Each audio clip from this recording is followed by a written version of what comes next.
There is nothing wrong with your radio. Do not attempt to adjust the volume. We are controlling the broadcast.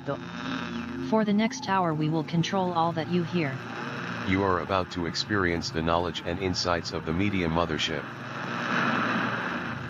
All right, you're listening to Edge Radio, and this is Media Mothership 99.3 FM. We're broadcasting out of Edge Radio Studio, singular, and from Nipaluna, Hobart, Tasmania. I'm your host. Who are you? Dramatic pause.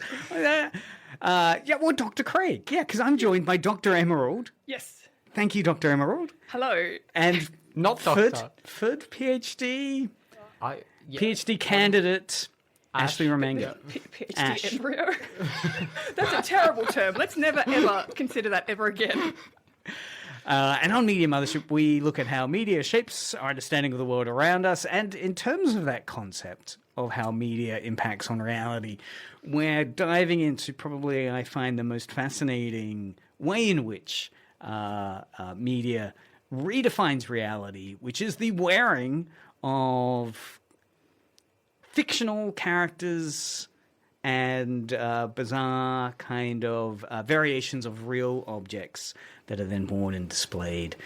That is fantastic. Cosplay environments. Of course, Emerald King experts from the University of Tasmania, as well as award-winning cosplayer, internationally recognized at the, I noticed on Instagram you posted up the 2024 Cosplay Summit. Yeah. And it's stupid. I represented my country at the World Cosplay Summit, which is, I'm going to say the Eurovision of cosplay. Mm-hmm.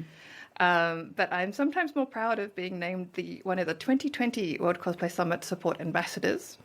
Because at that time, there were only 3 people who hadn't already represented their country who were named support ambassadors. And they were Yaya Han, cosplay goddess, wow. Reika, the immortal top cosplayer in Japan, and this idiot. It's so modest. Which, it's great. It was the momentum, right? That success from success. It really is stunning. And you ended up in the Mercury newspaper, right? And you've been on the front cover of, what is that, Hobart magazine? Oh, twice, I think. I don't know. So, yeah, look, I mean, it's a fantastic level of creative potential you've unleashed onto Hobart, Tasmania for many, many years now. I'm so sorry, Hobart, Tasmania. And Ashley, you're here, of course, long-time supporter of the show. Thank you for coming back on. Happy to, but I'm not of that level of cosplay or anything like that. But the PhD is still going along. Yes. Unpacking, analysing gender identity. Yep, gender identity through gender-bending anime and manga. How's it going? It's good. I'm recruiting at the moment, so if you are interested, you can find it through... I've shared it everywhere, but just search for my name, Ashley Reminga, Remminga. You'll be able to find it. I posted pretty much everywhere I could, so if you're gender diverse and you like anime and manga and over the age of 18, then this is for you. Yes, so we'll post some show notes, or we'll post that up in the show notes. So I noticed on Instagram, great poster, gender bending plus anime manga survey. Are you a gender diverse Australian? Do you enjoy anime and manga? Are you over the age of 18? Do you want to help platform gender diverse voices in anime and manga studies? And there's a QR code. Sorry, I'm thinking, and there's a QR code. So, and what if you're going to sign up and become a subject of you? Or your subject? What would that involve? Just questions? We'll be talking about one of the things that came out of this research during this lovely slot on Media Mothership. But it's about an hour to 2 hour talk where we just talk and I ask several questions, but also I let the conversation go where it goes and see where it shapes everything around. Great. So again, over 18, you're kind of gender diverse, Australian.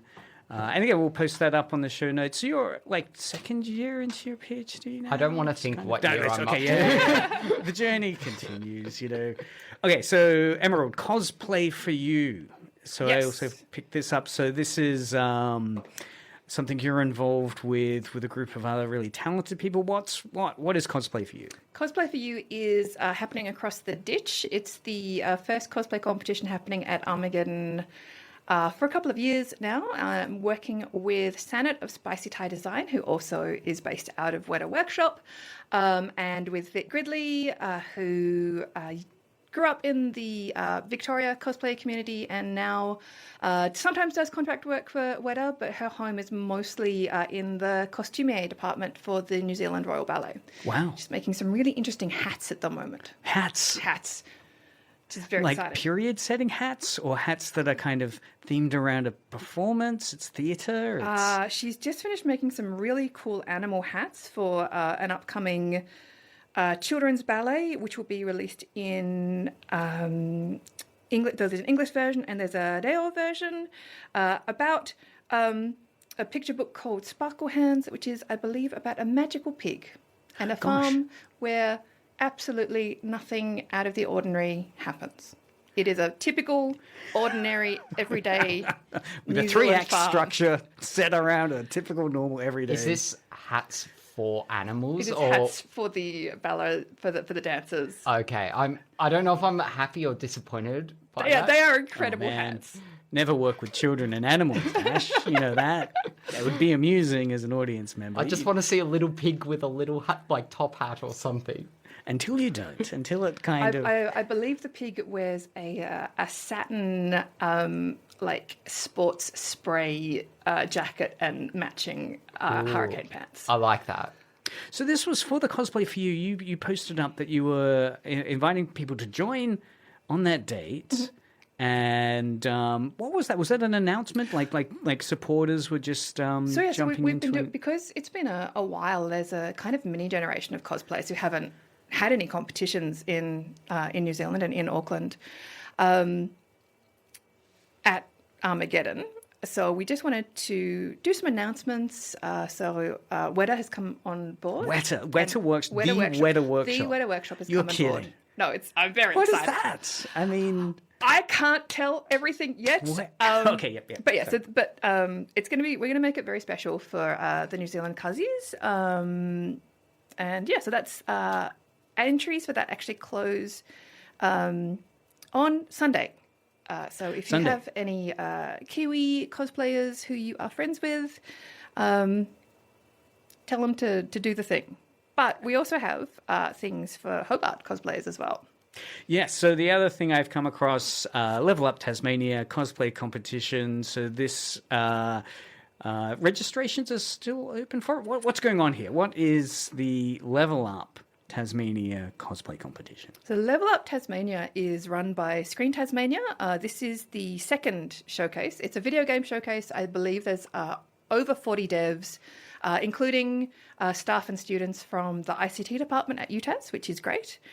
So there will be across the weekend of the 18th of April, according to my quick Google. So 17th, 18th and 19th, one of those is an industry day. Free play, game showcases, industry talks, supported by Screen Tas. And then on Saturday, we are having the first ever Level Up Tasmania video game cosplay competition. Wow, the first. The first. So they haven't had one at Level Up before. I believe it may also be the first only video game cosplay competition in the state. We've had anime ones, we've had sci-fi ones Right. at Ye Olde Sci-Fi Festival. I remember that back in like 2006. Yeah, 2006. Right, That was and 20 like Doctor years Who ago. stuff was There there, was so much Doctor Who Dalek, stuff. TARDIS. There was a Admiral Akbar hat, which I think lasted for maybe half an hour before somebody put a particular speech bubble next to it.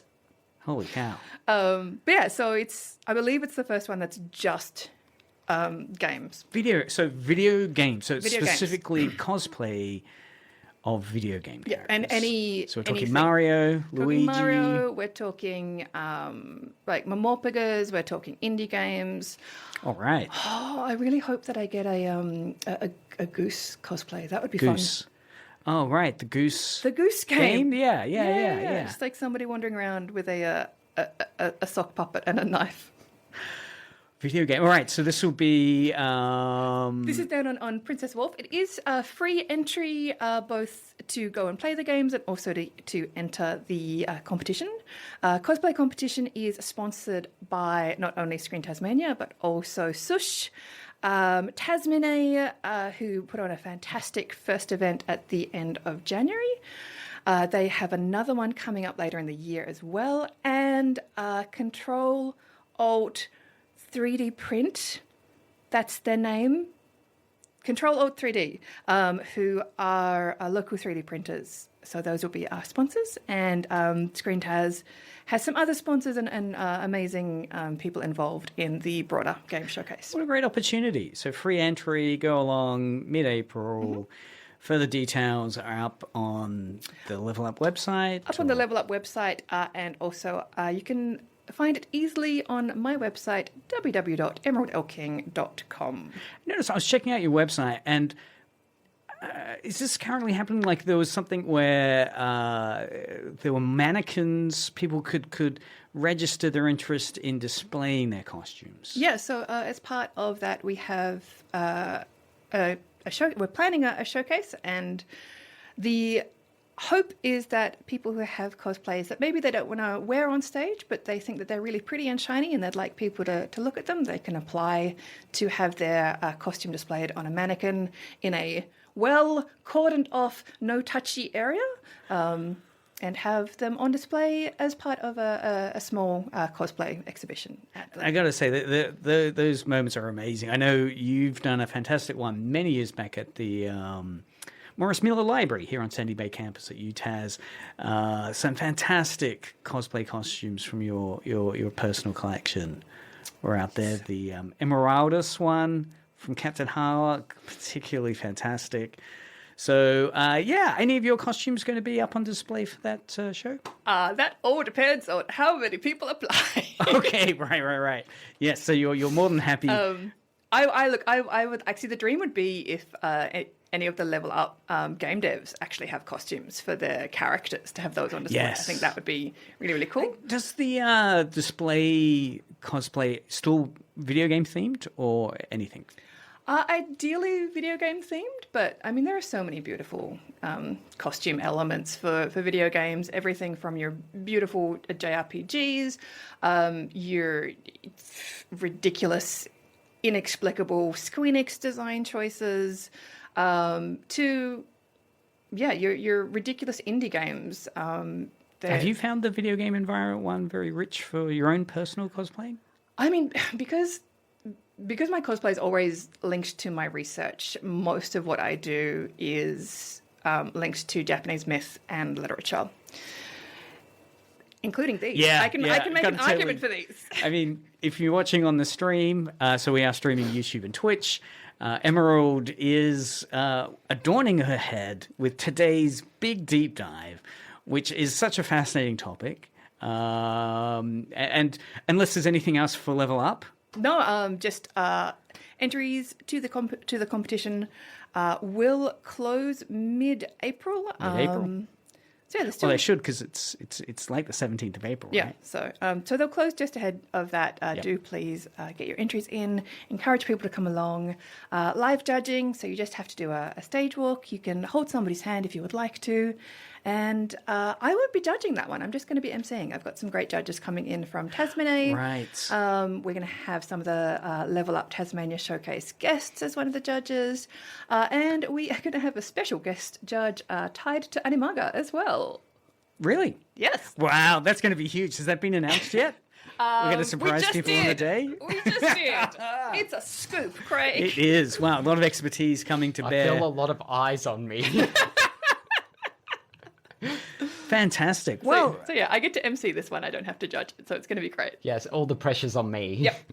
so is it? And there's just a competition stream. If you're not wanting to go in competition, can you still strut the cutwork, or is it? I mean, just if we get enough people who show up on the day in costume who would like to just do a stage walk, Okay. it's always nice to have those while the judges are having very civil and not at all combative discussions. Never. It will be very combative.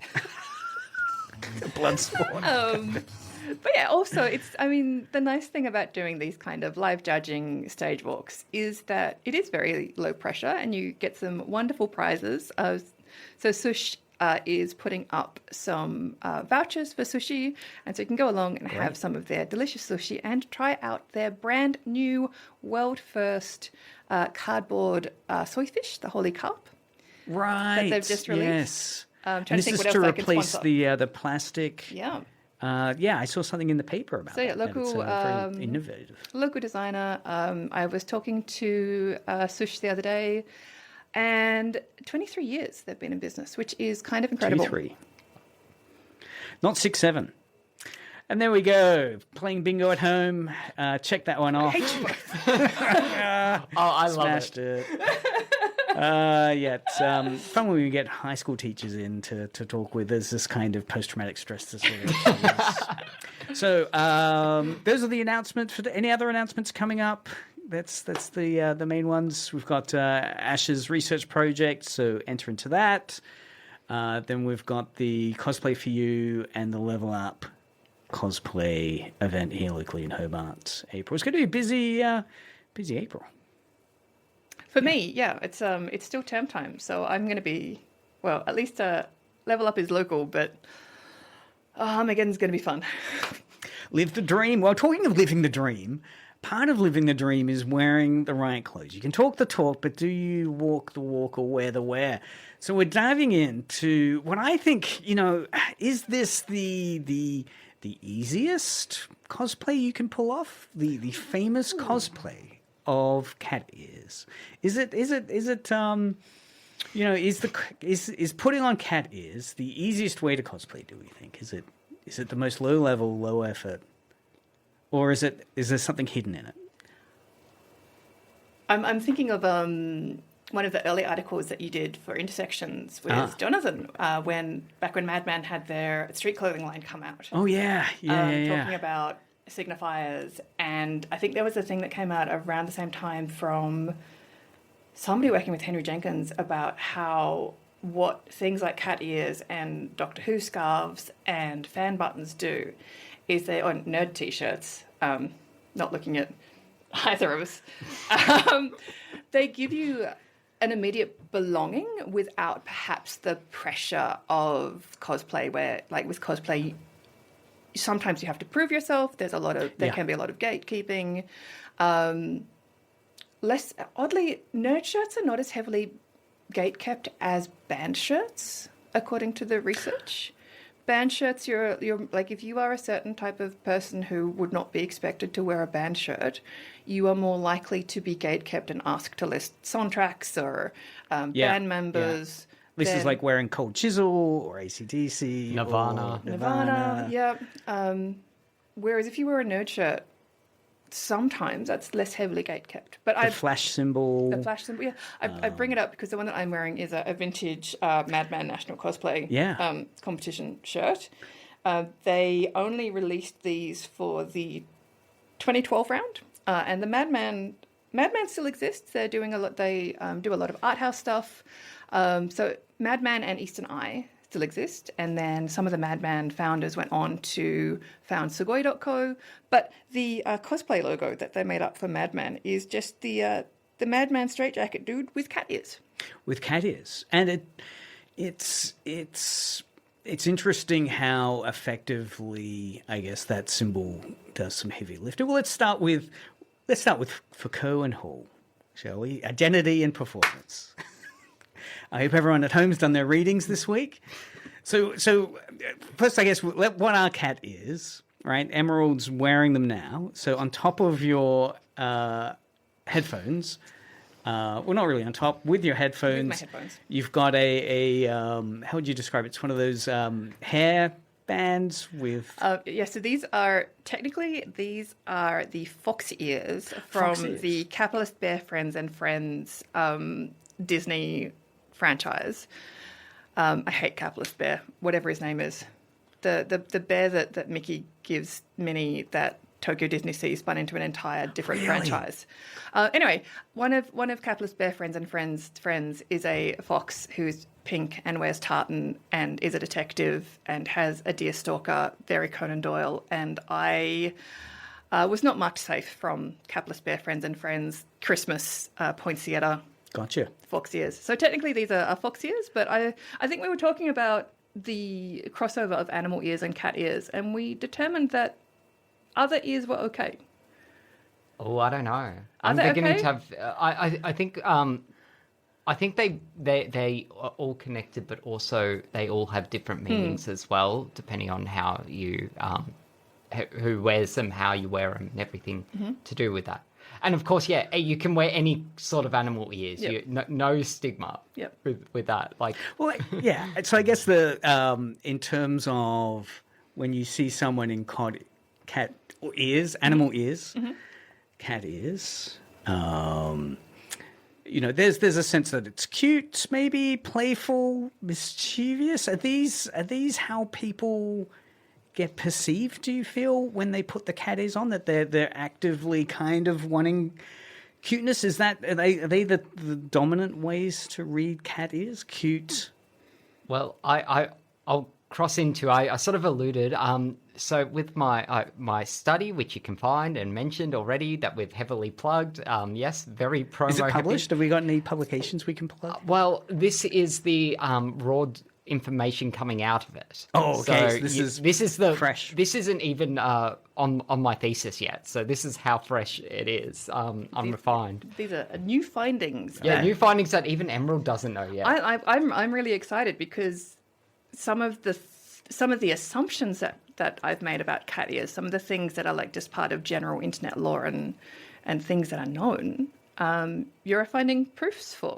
Yeah. So this is asked to gender diverse people over the age of 18. It's only open to gender diverse people, so any sort of cis-normative understanding of cat ears is not included in this data.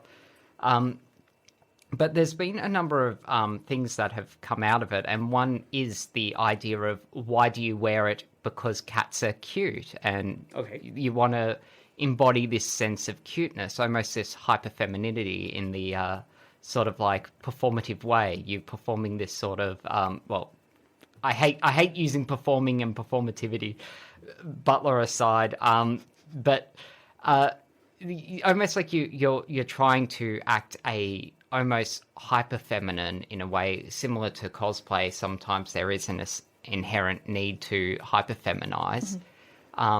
And so you're almost acting in this way, and a number of trans people feel there is a need, especially in transition. And for anyone listening, I am trans myself, so I'm saying this not as like I am asserting this onto trans people. There is almost this self, reflection and also society pressure to perform this hyper femininity to fit in and be accepted. With that in mind, I just saw the flash on the screen of the an encoder. Oh wow, we've gone into like weird aspect ratio. Can't handle the cat ears. I hope it's still streaming. It is. Let me. Okay. But there is this need to perform hyperfemininity. So, with all that said, there is a real perception around cat ears and the femininity attached to it. And I think Emerald will probably know much better than I about the history of femininity and cats and how the perception around cats. Sorry if I'm throwing you under the bus. I mean, how far back are we going? Can we have parameters? Because otherwise, let's go either very far back and not go to modern day, or go just recently. I can go very far back because it's very cool. So we have pre-modern depictions of cat ears, cat beings, particularly in kabuki. So kabuki is the Japanese stage art where it's the one with the fabulous makeup and it's all about sensation. So more so than the other traditional arts, this one is the one that was very much for a samurai audience, but also for like the lower classes to be able to enjoy as well. So they were always up for innovations. One of the stories that they told, one of the things that became popular was a tale of the, I love this, it's a terrible translation from the 60s, but I love it. It's called The Vampire Cat of Nabeshima, all about bakeneko or vampire or like demon cats. So the mythology about cats in Japan, one of them is that if a cat gets too old, its tail will split in two and it will become a demon. And these cats have the power to possess people, sometimes to drive them to insanity, sometimes to seduce princes and royals. Heavy tie over to magical foxes as well. They have similar powers. But the special thing about vampire cats is that if you can find the bakaneko, if you can find the demon cat, you can stop them. But we do have depictions of kabuki actors wearing cat ears. So that is potentially the earliest version of it. And of course, at that time, so we're talking, it's a kuniyoshi, Utagawa kuniyoshi print. So that's like Edo period, so early 1800s. We have a lot of your kimono fashion being shaped by either kabuki actors or geisha. So they were trendsetters, and it may well have been that from there could have been a design that became popular based on cats. I mean, it's interesting thinking about the popularity, of course, of traveling to Japan, going to a temple walk, and you can dress up in geisha or kimono. And as you were talking about before, Emerald, wearing these things can link you into community. Would anyone be wearing cat ears with kimono to try and be in conversation with a history of I don't know about of a history, but I'm sure you're definitely going to have your street fashion people. Like cat ears have become very ubiquitous. You can buy them from like your Claire's or your kind of cheap jewelry places. I don't think either of you know this about me, but when I was a student here in first year, I used to live out of woolen men's suits that I got from the salvos and then tailored, and cat ears. And I think I made myself a pair of black satin cat ears, and I didn't take those things off. Where was the cat ears coming from? Anime? Like you were watching anime at the time? I think I was a filthy little weeb at the time because I had these cat ears that I never took off, and my first ever wig that I bought, which was a highlighter pink anime girl bob. And I just had those. And it wasn't of any character. It was just to, my entire personality was Japanese student. Because the communities which gravitate around cat ears are kind of anime fans. Mm-hmm. Furries is where it's not a full commitment as the furry space is, right? Cat ears can visually simple, but a cat ears involved in the furry space, do we think? I mean, I'll let you take this. Yes. There is some. She's pulling up the data. Yeah, I'm pulling up the data. So again, very raw stuff. Some people have noted the parallels between a lot of trans people engaging with wearing cat ears. Not all, if you wear cat ears, that does not make you trans. I know it's shocking to believe that, but a number of trans people like wearing cat ears for that hyper-femininity, but there's also the parallels with a lot of trans people also fit in within the furry community, or perhaps better explained, a lot of furries are also trans members, because there is a lot of this sense of escapism, the idea of being able to transcend beyond this normative standards. So when you are trying to navigate that with your own gender identity, there's also that sense within the furry community, where they're able to experiment with beyond this sort of normative standards of society, beyond this human aspect. And of course, it's not like, they're identifying necessarily as dog or cat as framed in some of these media outlets. But the idea of having personas and that, and these avatars of existence that they can, escape into, and that is a way of escaping. And so I think there is, although they're not, I wouldn't say, like, it's not like the gateway drug into getting into furry culture, putting on cat ears. There is that sense of parallel that there is similar, I guess, shaping motivations and other things that we see. I think what's really interesting about, and I love that you mentioned that you said that cat ears are not a gateway to furries.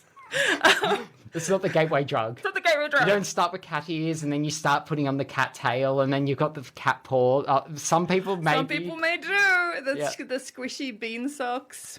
Oh. I didn't even know about those. That's my next step.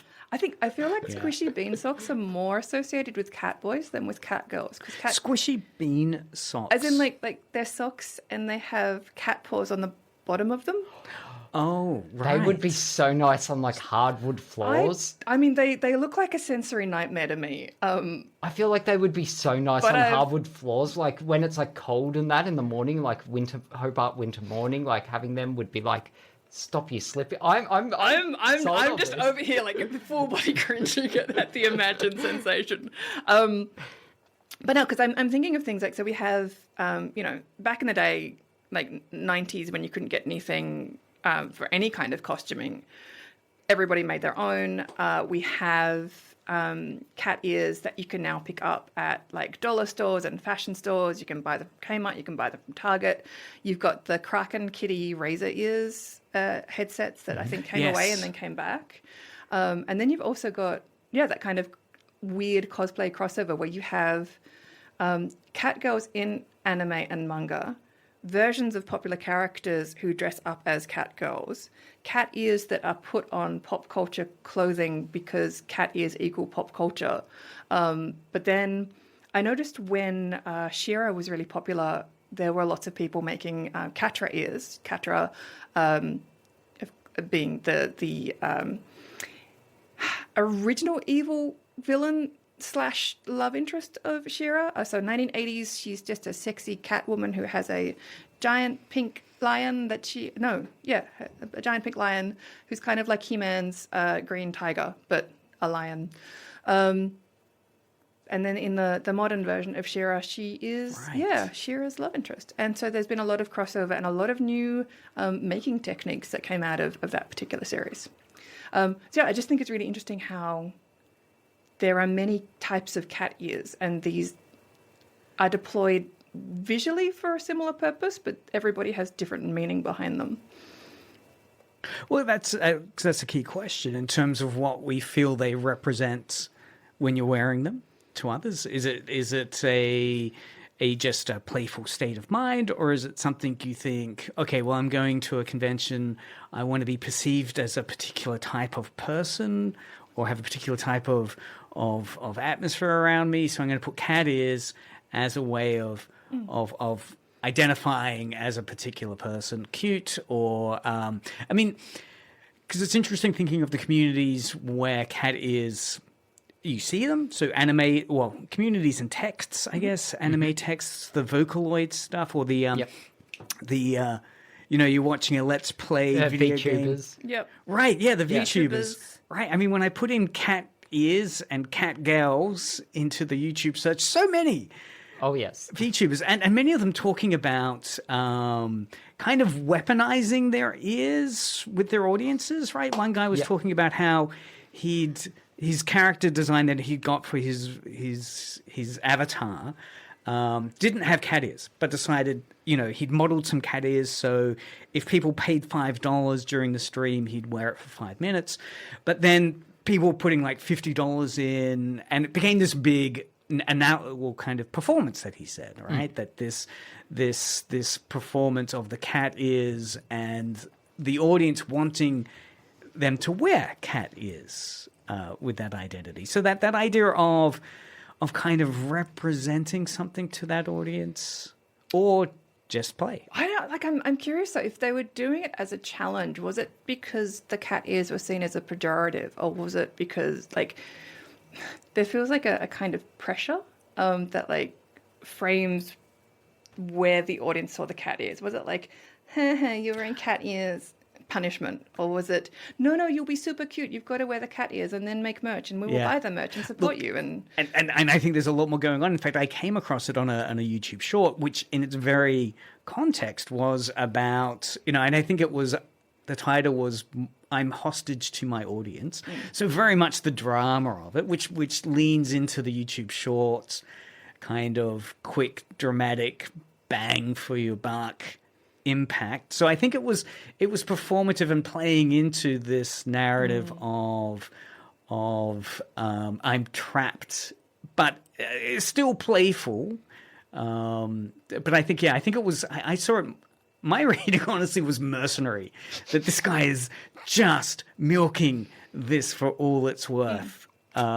It could have been anything that was attached. The cat ears, though, again, and I'm thinking it comes down to this thing that the cat ears are simple, right? They're visually simple icons or little things to add. So it's not too much effort, but the impact is huge, I find. Yeah, well, I want to expand on that because there was a really fantastic and I found really insightful and interesting thing that one of my participants said when asked about why they love cat ears and why they wear cat ears and like characters with cat ears. And they mentioned that they have autism and that they found it really helpful with the expressiveness of how cat ears and cat tails react with emotions. And it helped them understand and pick up these visual cues of communication. And I thought that was just a really interesting element of cat ears being able to be used as a communication device in of themselves, these signifiers of emotions. And yes. Did they say if they had like NeuroWare? I'll have to check over my data. I think we have the first Nekomimi released by NeuroWare, I want to say in 2014 or 15, where you could wear cat ears and plug in little receptors, and then the ears would react to your emotions. These were recently, I say recently, but like 2020 still feels recent to me because I am ushered and time moves differently. They were re-released with better technology and more responsive technology, but still I think with a prohibitive price tag. So I don't know if they gained the popularity that they did when they first came out. I'm interested to know about this price tag. I'll have to get that from you later to maybe We'll get a research grant. Yeah, we'll get a research grant on this. We'll write a paper. Very, very important technical equipment. It is. Yeah. Well, I wonder, because I imagine that cost is also indexed around their kind of effort that was going into it, and whether there's a kind of a feeling attached to that demonstration of cultural capital or just the phenomenon of wearing it. Do you feel, were participants in your research saying they felt different, or that they felt they were treated differently with the cat ears, that the cat ears was opening up conversations or going according to plan in terms of, if we define some of the stereotypical associations of cat ears, feminizing, cuteness, playful, mischievous, is that changing how people are treating you? That they're coming to you as kind of cute or mischievous, playful? I don't think anyone's actually mentioned whether other people's perceptions have changed based on that interaction, which I think is such an interesting thing to pick up, the fact that no one has really mentioned that. Because I think, therefore, we can perhaps assume that it isn't anyone else's perception changing, but one's own confidence in themselves, the ability to go out and feel more empowered, be able to experiment with, in this case, because my research with gender diverse people feeling more confident with their gender identity, playful in a way, they're not being challenged, so they feel great about it. perhaps they wouldn't have been challenged anyway. But the fact that they're not being challenged with these cat ears is just so empowering. And that's so, for them, they're talking up how much they love the experience and their own experience with loving it as opposed to other people's interactions with it. I think that's such a really interesting thing. Because it's an interesting pressure around, I guess, putting costume on or feeling you're having to wear a costume. I mean, in this case, it's interesting people for whom they might not feel comfortable in a particular clothing or identity, where they would feel pressure, but then the cat ears, the costumes, the cosplay environment, the manga anime environment. Is there something about these objects and texts that open that up for some? I mean, I think one thing that I've always found, and because I predominantly work with texts and costumes, I'm a literary scholar at heart, and I admire people who do interviews and work with humans, but I like texts. And so one thing that I've always been really wanting to come out of the anime studies area is more trans and gender diverse people looking into areas of gender and sexuality. The early work that I did in the space on BL in, I think it was Boys Love. I saw like one of the first articles I ever did. One of the things that was raised is that Boys Love is a space where AFAB and queer women, so AFAB individuals and queer women can kind of experience and play with sexuality without the threat of terrifying bits and also patriarchal dominance. So where you have two men in the role, some of the patriarchy is removed. But then you also have a lot of people who realize that they are queer in this space, like through cosplay, the area and the openness to be able to play with identity and representation, the ability to literally take costumes on and off and take characters on and off has meant that for particularly a lot of cosplayers, but also a lot of fans who are in that space, through various reasons, have been able to discover more about themselves by dressing up as other people. And I think it's a really interesting phenomenon. It's something that I've definitely observed over the years. I've been very privileged, particularly with some of the events that I've run and some of the spaces that I've been in, either backstage at competitions or just being really, really old as a cosplayer. It'll be 20 years next year that I've been cosplaying for. It's been really interesting to see how people have figured out who they are through the course of dressing up as other people. 20 years. 20 years. And has Cat Ears always been in that 20-year period? I mean, you were... I was giggling. So there are Wikipedia pages about cat ears. There is... what is this? It's very cute. Because what is it? Cat Ears that the entry's under, or Cat Girls? Or because I know I was looking at Wikipedia as well. It is Cat Girl on Wikipedia. Yeah, Cat Girl. And then on fandom, on the aesthetics wiki, there is a very cute purple entry on Neko. Yes. And they give the origins as 1920s and 2010s. And I was like, oh, it's a first year, not in either of those periods. The 1920s one is really interesting. 1920s Japan? 1920s the Japan. world? Right. Somewhere, Roger Pulvers has just felt a shiver go down his spine as I take... So the post-war, World War One, Jazz Age... Jazz Age, Taisho period, we have...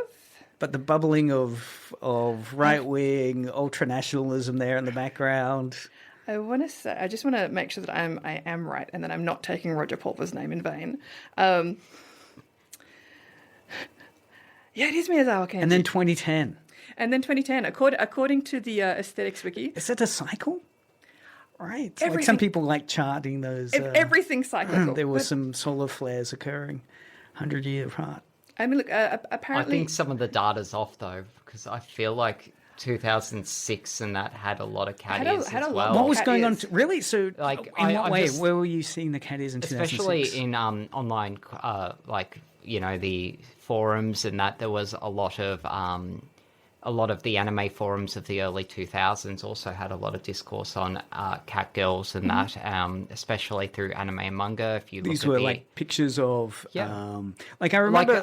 I would say back in, I think it was 2004, and this was one of the things that came out of my research was the influence of Tokyo Mew Mew, the Mew Mew. the magical girl show where the Yeah, protagonist yeah. is a cat girl, and that was 'Cause it's such not- a big series for Because this people. character, like, it's the cat is only part of it, right? And then there's Yeah. the kind of inflection of the vocal performance. That is she the one that does nyan at the end of every sentence or something? I think Or- so. Yeah, Like, it's those affectations of cat language into the actual dialogue the character has. Like, no, Yeah. no, nyan. Is that because I was curious as to Yeah. whether or not as we were talking about gateway drugs into furry and One cat is person something- admitted Tokyo Mew Mew was a gateway for them, and certainly Really? I admit it was for me into anime, manga, and also I wouldn't be here right now if it wasn't for that. So. I mean, I was thinking of my gateway, and it was Masumune Shiro's manga Dominion Tank Police, which had two characters that were kind of cat characters, more similar to, because the Wikipedia article is weird, it also references the first appearance of cat characters in Western comics, being the cheetah character from cheetah DC, character from which DC. appeared in Wonder Woman, right? The Wonder Woman 84 Yeah. had that character. Yeah, so I think she pops up very early on. So what? That's DC. That's like, is that Silver Age or Golden Age? That's like 30s. Silver, maybe golden. Yeah, I don't know where that character first got introduced. But I mean, at the same time, that's when you're getting into a lot of your cheetah print, a lot of your noir, a lot of your like. This is where you get the origins Well, of Cutie cats- Honey actually is coming through with Yeah. a lot of like sexy spy archetypes that will go on to be things like Mrs. Peel and the Avengers.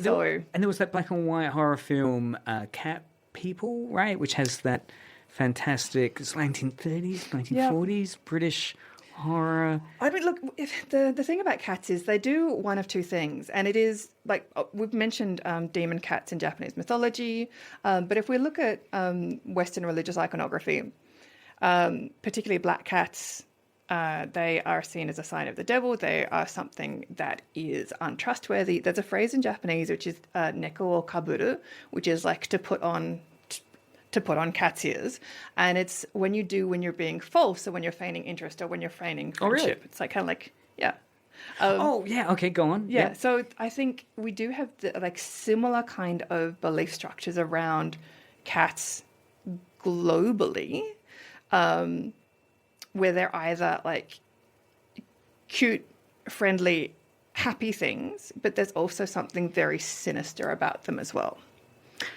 Yes, well, Egypt, right? The Egypt, the where they role were of worshipped cats. as ghosts. Yeah, as goddesses. when I was thinking throwback, I instantly thought Egypt, Egypt? and you went Japan, and I was like, I love where this is going. I'm not going to mention anything about Egypt. I So mean, cat ears do travel globally. Yeah, they do. Well, they do. And I mean, there are people who try and pinpoint the dates of people dressing up. And like they mention the 1930s with Sci-Fi Con 1 with 4E and Morio as being like the first sci-fi dress-ups.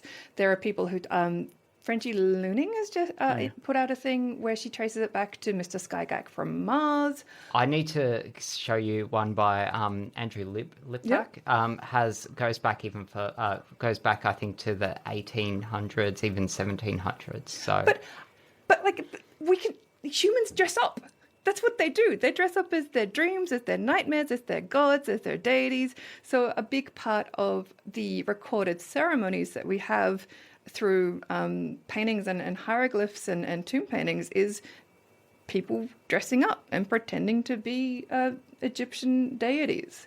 So it's one of those universalisms that, we try to avoid. Well, but then- humans like dressing up as their heroes and their worst nightmares. So, I mean, is this more than just play then? Is it something more permanent, right? If we're actually attaching it to underpinning of psychology, it seems a recognition of a permanent desire that may or may exist on various spectrums for some, where they might want to attach themselves more strongly to narratives of difference or otherness or escapism from an identity.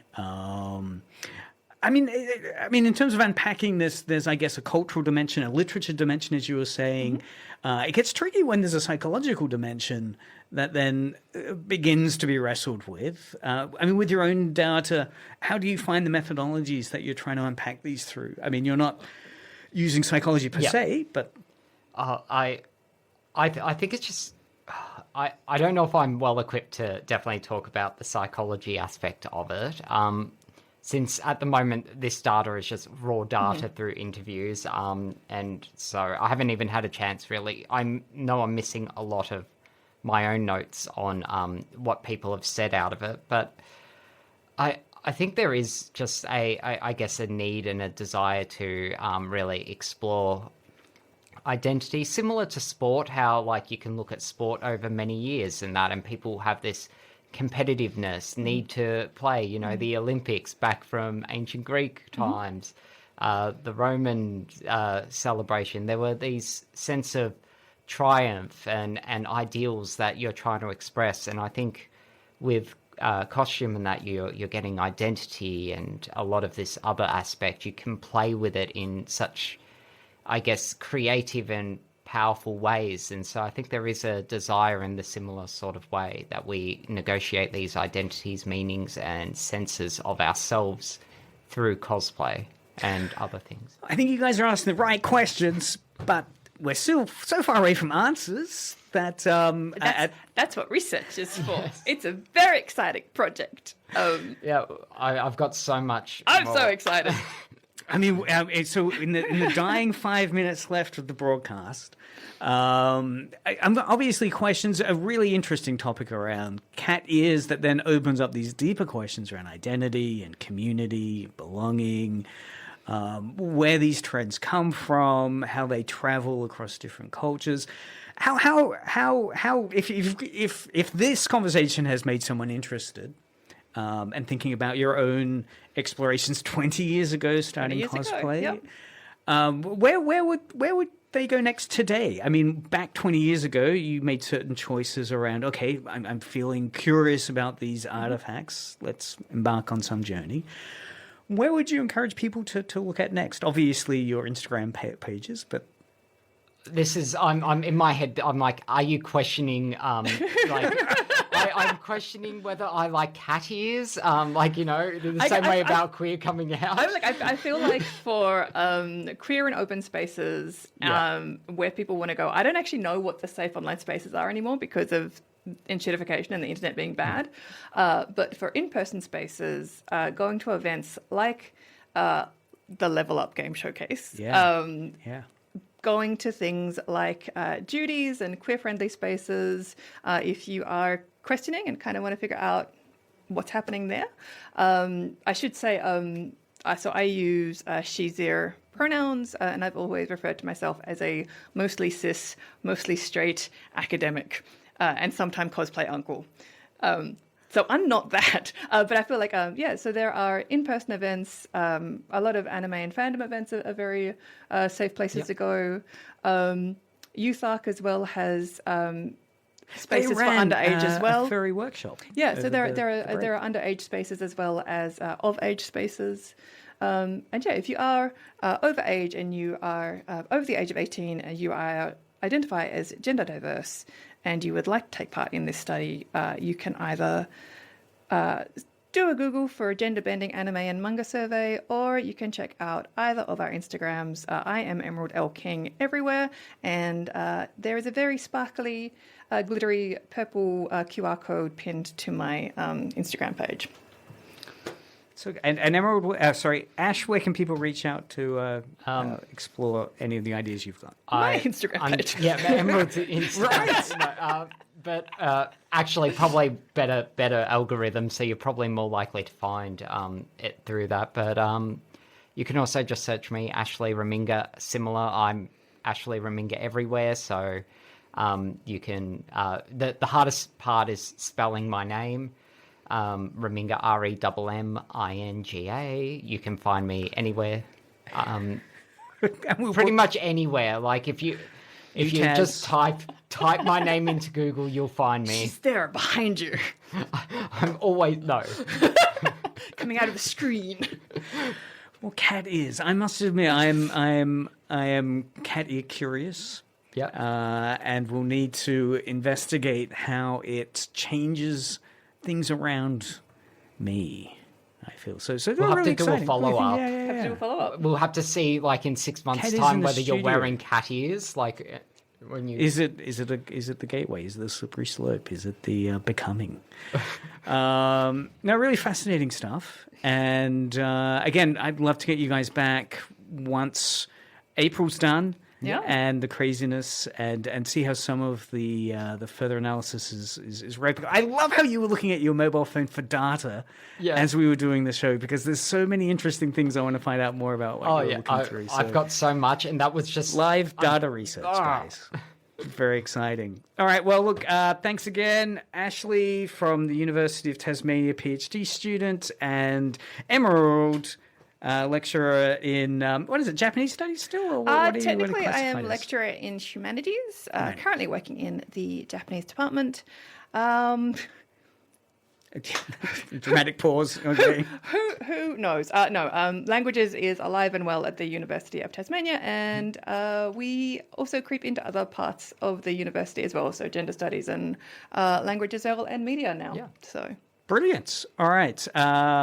Keep listening now. Thanks for coming on, guys. Show notes will have some more details of where you can catch up with some of the exciting research coming out of these two excellent scholars. Kick back now to some music at Edge Radio.